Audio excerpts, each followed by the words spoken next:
ভালোবাসা জিনিসটা নিয়ে আমার বিন্দু পরিমাণ কোনো আক্ষেপ নাই।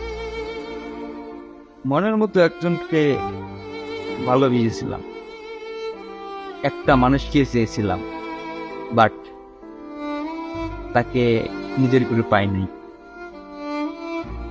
সত্যি বলতে পাওয়া না পাওয়ার হিসাব করে কখনো ভালোবাসা হয় না। এত কিছুর মাঝেও একটা সত্য কথা হলো, আমি তাকে এখনো ভালোবাসি।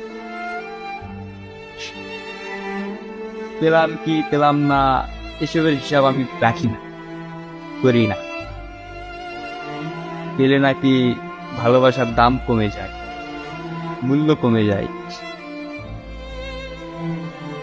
তাই কিছু ভালোবাসা অপূর্ণ থেকে যায়।